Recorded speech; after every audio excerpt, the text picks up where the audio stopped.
He had billions of dollars, but it took one dance to show him the true meaning of love. The rain tapped gently on the windows of the city cafe.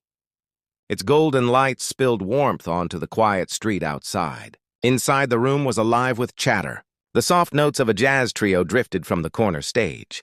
Couples laughed. Friends clinked glasses. The small dance floor shimmered with life. Into this world stepped a man who rarely belonged anywhere outside boardrooms and marble mansions. His name was Richard Hale, a billionaire, a tycoon whose very presence commanded silence. But tonight's silence followed him for a different reason. Beside him rolled his son Daniel, a boy of 12 confined to a wheelchair since birth. His eyes were wide, searching, hungry for connection. Yet more often than not, the world looked past him, seeing only the chair, never the boy.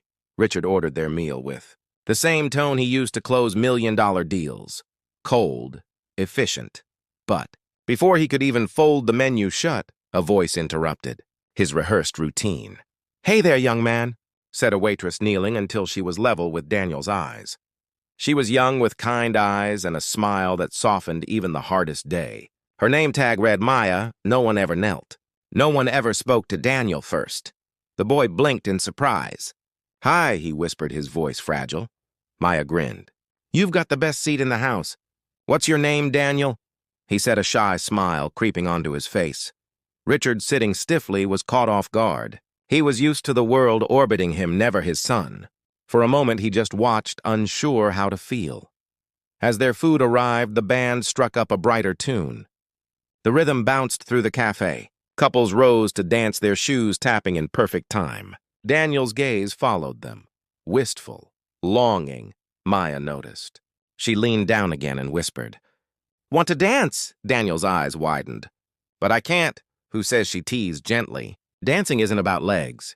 It's about spirit. You've got rhythm in your heart, don't you?" Before he could answer, she gently placed her hands on his wheelchair and began to guide it in small circles, left, right, forward, back, swaying to the music. At first, Daniel's hands gripped the chair, nervous.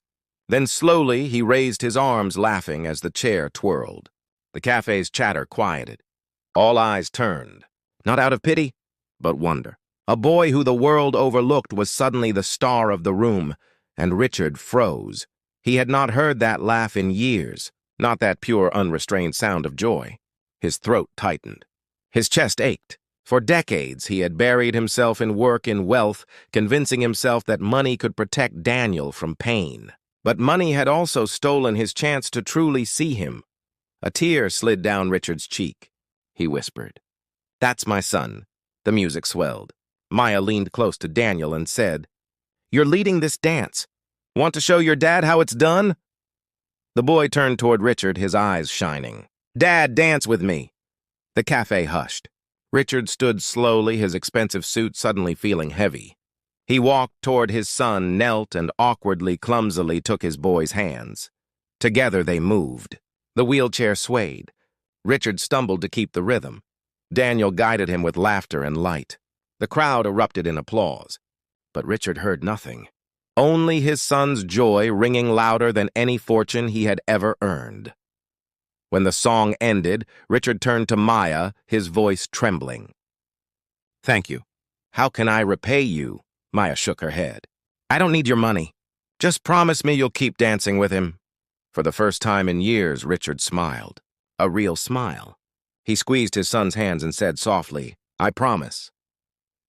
As they left the cafe that night, the billionaire knew one truth. Wealth is not measured by what you own, but by the moments you share.